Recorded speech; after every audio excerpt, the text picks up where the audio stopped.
अनमोल वचन अखिल भारतीय संत मत सत्संग के संस्थापक और गृहस्थ में आनंद योग के जनक परम संत महात्मा परम पूज्य श्री यशपाल जी महाराज अर्थात परम पूज्य भाई साहब जी द्वारा प्रतिपादित इन अनमोल वचनों का पालन करना अति आवश्यक है। ये वचन हमारी गृहस्थ आध्यात्मिक साधना के लिए मूलभूत सिद्धांत हैं, जो इस प्रकार हैं।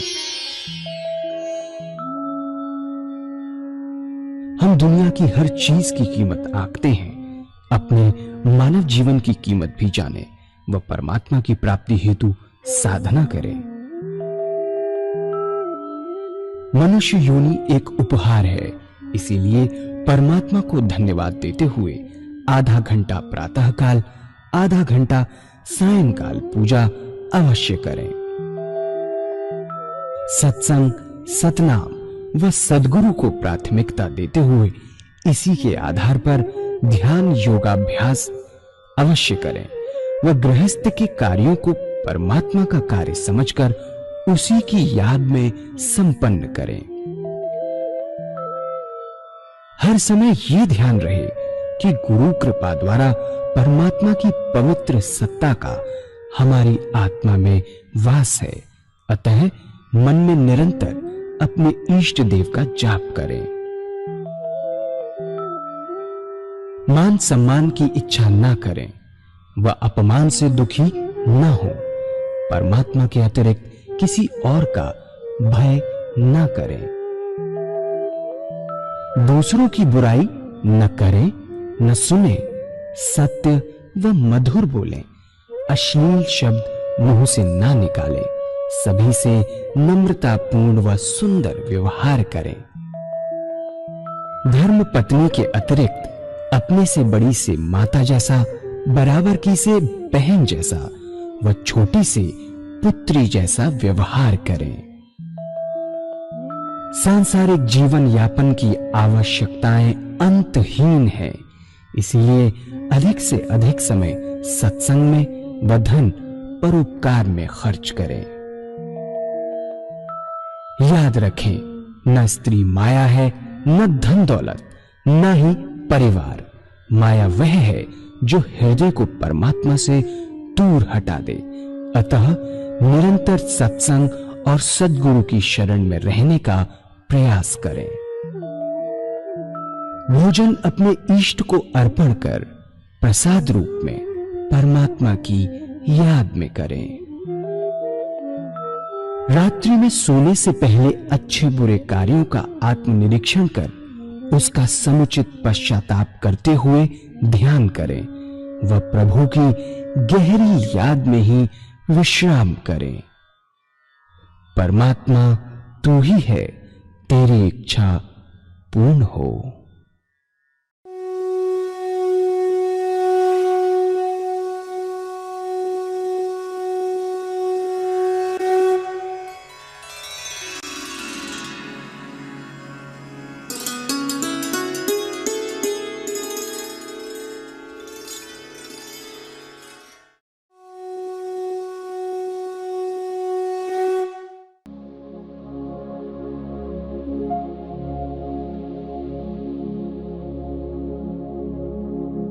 जय सद्गुरुदेव जय पद शरणम श्रेयस रूप चरणों शरणम। जय सद्गुरुदेव जय पद शरणम श्रेयस रूप चरणों शरणम। लक्ष्य क्या है? जीवन मुक्त अवस्था। क्या लक्ष्य है? जीवन मुक्त अवस्था, वहां तक पहुंचाते हैं। ये बातें जो हमारी पूजा को सच्ची बनाती हैं और हमें अपने परमात्मा तक ले जाती हैं। विनय प्रेम बस भई भवानी, खसी माल मूरत मुस्कानी। विनय और सत प्रेम से जब ईश्वर और सद्गुरु कृपा से साधक के हृदय में प्रभु प्रेम की लौ जागृत हो जाती है, समस्त मल विक्षेप का नाश हो जाता है, हृदय निरंतर प्रभु प्रेम में सराबोर डूबा रहता है, आत्मयी अवस्था प्राप्त हो जाती है। साधक शांतित हो जीवन मुक्त अवस्था में बना रहता है। ये है प्रेम, विनय और प्रेम की महत्ता जो तुलसीदास जी ने लिखी है, और इसकी महत्ता हमारे महाराज जी ने बड़े डिटेल में समझाई कि किस तरीके से इस रास्ते में चला जाए, बढ़ा जाए, जिससे ज्यादा से ज्यादा फायदा हो सके। అలాగే ప్రేమ యొక్క ఐదో గుణం త్యాగం. ఒక దీపం వెలుగుతుంది, ఒత్తి నూనె సరిగ్గా ఉంటే ప్రకాశాన్ని బాగా ఇస్తుంది. నెమ్మది నెమ్మదిగా దీపం యొక్క ఒత్తి కొడిగట్టినప్పుడు పొగ వస్తుంది. అప్పుడు మనం ఏం చేస్తాం? కత్తిరితో ఆ ఒత్తిని కత్తిరించి మరలా కొద్దిగా నూనె పోస్తాం. పోయిగానే తిరిగి ఉజ్వలంగా ప్రకాశిస్తుంది, మరలా మంచి కాంతినిస్తుంది. ఈ విధంగా ఎప్పుడైతే పరమాత్మని విశేష దయాకృపల వలన మన హృదయం యందు ఆ పరమాత్మ మీద ప్రేమ జాగృతమవుతుందో అప్పుడు సాధకుడు ప్రేమ అనేటువంటి దీపాన్ని కొడిగొట్టకుండా త్యాగం అనే కత్తిరితో ఆ ఒత్తిని కత్తిరిస్తూనే నిరంతరం ప్రజ్వలింపజేస్తూ ఉండాలి. కొడిగొట్టనివ్వకూడదు, పొగ రానివ్వకూడదు. ఈ సమయంలో మన శరీరాన్ని, సమయాన్ని, అలాగే ధనాన్ని త్యాగం చేయాలి. అన్ని త్యాగాలు మనం దీపం యొక్క ఒత్తిని నిలబెట్టుకోవడానికే సహాయకారులుగా ఉంటాయి. అన్నింటికన్నా ఉత్తమమైనటువంటి త్యాగం మనసు యొక్క త్యాగం. మన మనసు నిరంతరం ఆ పరమాత్మ జ్ఞాపకంలో లగ్నమే ఉండాలి. ఒక్క క్షణం కూడా వదలడానికి వీల్లేదు. ఇది అన్నింటికన్నా ఉత్తమమైనటువంటి మనసు యొక్క త్యాగం. నిరంతరం మన హృదయంలో వెలుగుతూ ప్రకాశించే జ్యోతి జాగృతం కావాలి. ఈ ఒత్తి నిరంతరం మన హృదయంలో ప్రకాశిస్తున్నప్పుడు ఇతర దీపాలను కూడా వెలిగించగలుగుతుంది. కావున ఈ ఆధ్యాత్మిక మార్గం ఒక దీపం నుండి అనేక దీపాలు వెలిగించగలుగుతుంది. చూడండి, దీపావళి రోజున ఒక దీపం నుండి అనేక దీపాలు వెలిగిస్తాం. ఎప్పుడైతే మీ హృదయంలో ఆ పరమాత్మ యందు ప్రేమ అనేటువంటి ఒత్తి వెలుగుతుందో మీ సంపర్కంలోనికి వచ్చినటువంటి ఏ దీపానికైనా సరే ఆ ప్రకాశం అంటుకుంటుంది, ఆ ఒత్తి వెలుగుతుంది. ఇది నిజమైనటువంటి ఆధ్యాత్మిక మార్గం. ఈ మార్గంలో ఒక దీపం నుండి మరి ఒక దీపం వెలుగుతుంది. ప్రవచనాల వల్ల జరగదు. ప్రవచనాల వలన కేవలం ప్రేరణ మాత్రమే లభిస్తుంది. కానీ ఒక దీపం నుండి మాత్రమే మరి ఒక దీపం వెలుగుతుంది. మనం నిరంతరం పరమాత్మ ప్రేమలో వెలిగేటువంటి ఒత్తిగల దీపంగా తయారవ్వాలి. అందరూ కూడా ఆ పరమాత్మని జ్ఞాపకం నిరంతరం నడుస్తున్నా, తిరుగుతున్నా, తింటున్నా, త్రాగుతున్నా, మెలకుగా ఉన్నా, నిద్రలో ఉన్నా సర్వకాల సర్వావస్థలు ఎందుకు కూడా ఉండాలి. గీతలో కృష్ణ పరమాత్మ చెప్పిన విధంగా అన్ని విధంగా మనం తింటున్నా, త్రాగుతున్నా, నిద్రలో ఉన్నా ఈ విధంగా ఉండాలి. ఎప్పుడైతే మన హృదయంలో అటువంటి ప్రకాశం, అటువంటి వెలుగు పుడుతుందో మన సంపర్కంలోనికి వచ్చినటువంటి ఇతరుల హృదయాల పైన కూడా ఎవరి హృదయాల్లోనైనా ఆ ప్రకాశం జాగృతం అవుతుంది. దీప పురుగులు చాలా ప్రేమ కలిగినవి. దీపంలో పడి వాటి ప్రాణాలు వదులుకుంటూ ఉంటాయని, వాటిని అవి కాల్చుకుంటూ ఉంటాయని చెప్పుకుంటూ ఉంటాం. కానీ ఒక్క మాట మనం మర్చిపోతూ ఉంటాం. దీపం పురుగులు ఎప్పుడు కాలుతున్నాయి? అవి మొదట ఒత్తి కాలిన తర్వాతే ఆ పురుగులు కాలుతున్నాయి. అందువల్ల ఈ మార్గం ఆధ్యాత్మిక మార్గం, అభివృద్ధి మార్గం, అలాగే వ్యాప్తి మార్గం. మన హృదయంలో నిజమైనటువంటి ఒత్తి వెలుగుతుంది, నిజమైనటువంటి ప్రేమ లభిస్తుంది. ప్రేమతోనే పరమాత్మ లభిస్తాడు. వినయం, ప్రేమ అనేటువంటి రెండు విశేష గుణాలే పరమాత్మ వద్దకు తీసుకువెళతాయి. మన జీవన లక్ష్యం జీవన్ముక్త స్థితికి చేరుస్తాయి. మన పూజని స్వచ్ఛంగా మార్చి మనల్ని పరమాత్మ చెంతకి తీసుకుని వెళ్ళగలిగేటువంటి విషయాలు ఇవే. గురుదేవులు ఏం చెప్తున్నారంటే, తులసీదాస్ గారు చెప్పినట్టు వినయ ప్రేమ బస్ భయి భవానీ కసి మాలు మూరత ముసుకాని. ఈ వినయం ప్రేమ ఎక్కడైతే ఉంటాయో అక్కడ పరమాత్మ ఉంటాడు. ఎవరి వద్ద అయితే ఇవన్నీ ఉంటాయో, దీన్ని బట్టి గురుదేవులు ఇచ్చినటువంటి సందేశాన్ని మనందరం కూడా ఆచరించవలసిందిగా ప్రార్థన. नाम न जाने धाम न जानो, जाने न सेवा पूजा, जाने बस इतना अजान हम, एक बिना नहीं दूजा, नहीं दूजा, तुम आशा विश्वास हमारे, तुम धरती आकाश हमारे, तुम आशा विश्वास हमारे, तात मात तुम बंधु भ्रात हो,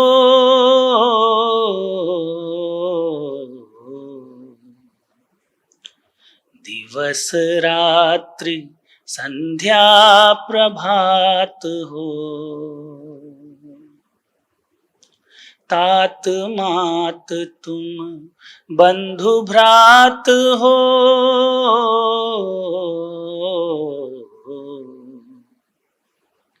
दिवस रात्रि संध्या प्रभात हो, जीवन वन के हर पतझर में रामा,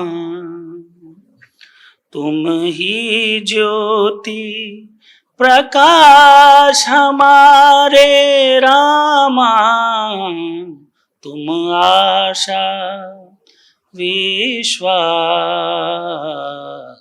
हमारे, तुम धरती आकाश हमारे, सांसों में तुम आते जाते, एक तुम ही से हैं सब नाते, सांसों में तुम आते जाते, एक तुम ही से हैं सब नाते, जीवन वन के हर पतझर में रामा, एक तुम ही मधुमास हमारे रामा, तुम आशा विश्वास हमारे, तुम धरती आकाश हमारे, तुम ही सब में हैं, तुम में सब,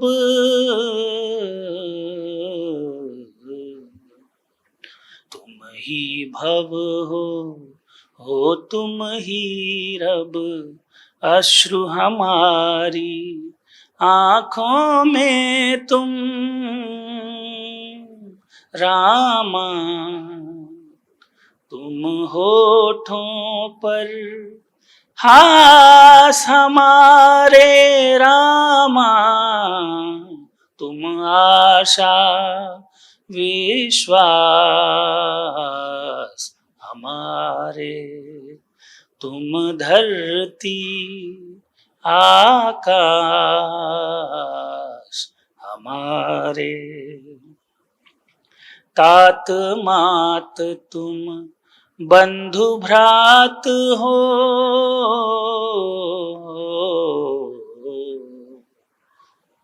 दिवस रात्रि संध्या प्रभात हो,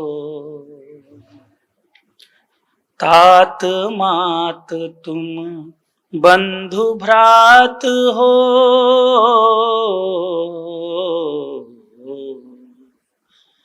दिवस रात्रि संध्या प्रभात हो, दीपक सूर्य चंद्र तारक में रामा, तुम ही ज्योति प्रकाश हमारे रामा, तुम आशा विश्वास हमारे, तुम धरती आकाश हमारे, रामा हमारे, दाता हमारे, तुम आशा विश्वास हमारे, तुम धरती आकाश हमारे।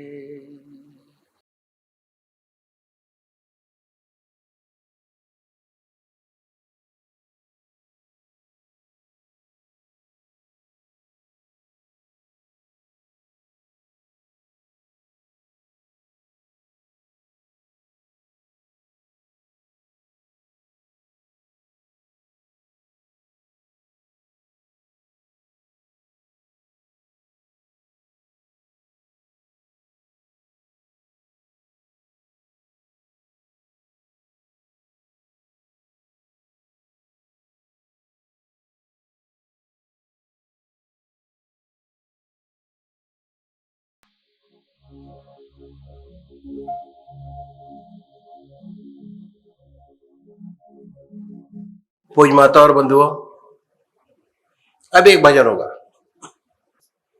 भजन के साथ साथ सभी भाई बहन अपने अपने परमात्मा को याद करेंगे। इष्ट, परमात्मा मीन्स इष्ट, जिसको मानते हैं।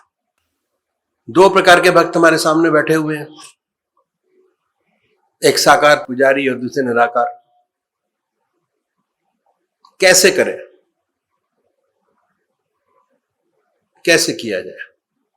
ध्यान धारणा, ध्यान धारणा समाधि, लास्ट स्टेज समाधि। अष्टांग योग की कड़ियां हैं ये, और हमारे महाराज जी ने बड़ा सिंपल तरीका बताया कि कैसे उस जगह तक पहुंचे। बहुत सिंपल तरीके से। सबसे पहले निश्चित कीजिए कि परमात्मा का कौन सा स्वरूप आपको सबसे ज्यादा प्यारा लगता है। नाम जो आपकी आत्मा को प्यारा लगता है। शरीर के भी तीन हिस्से हैं जो हम बाहर देखते हैं। यह स्थूल शरीर है, इसमें 10 इंद्रियां हैं। आंख, नाक, कान। आंख देखने का काम करती है, कान सुनने का काम करते हैं, जबान बोलने का काम करती है, हाथ काम करते हैं, पैर चलते हैं। एक और शरीर हमारे अंदर है, मन, बुद्धि, चित्त और अहंकार। सोच विचार का काम उससे करते हैं। मन से चलते नहीं, चलना पैरों से ही पड़ता है, और पैरों से सोच नहीं सकते।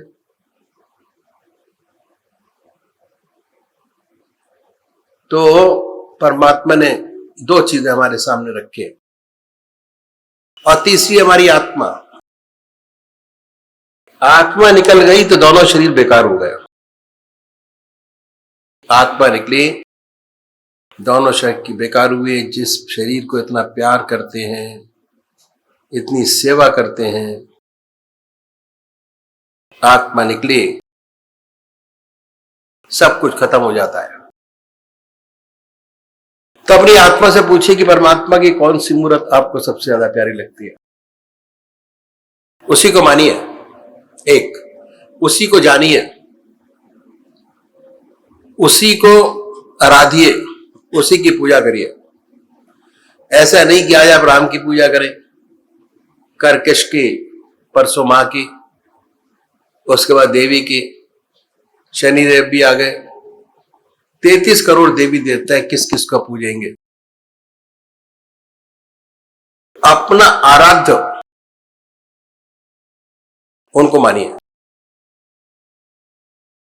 और 33 करोड़ देवी देवता का लाभ उठाइए एक साथ, एक इष्ट को मान के, बहुत सुंदर तरीके से।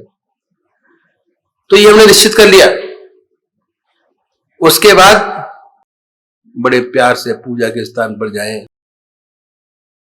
आरामदायक आपके कपड़े होने चाहिए जिसमें आपको आराम मिलता हो। लूज ड्रेस, पहले जमाने में हमारे जो पुरुष हुआ करते थे धोती और कुर्ता पहनते थे लूज, जहां चाहे वहां बैठ जाए, शरीर अपने हिसाब से उनमें एडजस्ट करता था। अब हम ड्रेस के अनुसार अपने आप को एडजस्ट करते हैं। उल्टा हो गया सारा।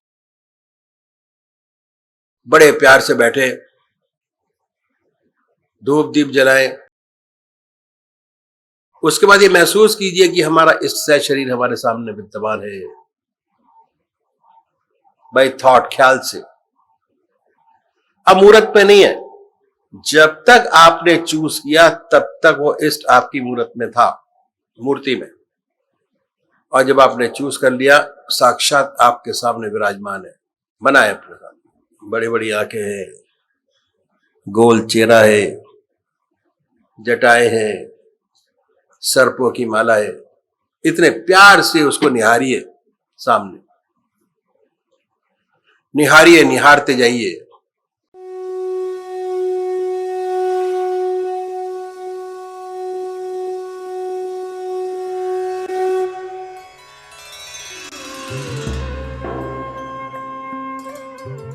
ध्यान योग के कार्यक्रम आनंद योग से निशुल्क जुड़ने के लिए संपर्क करें 9810239677।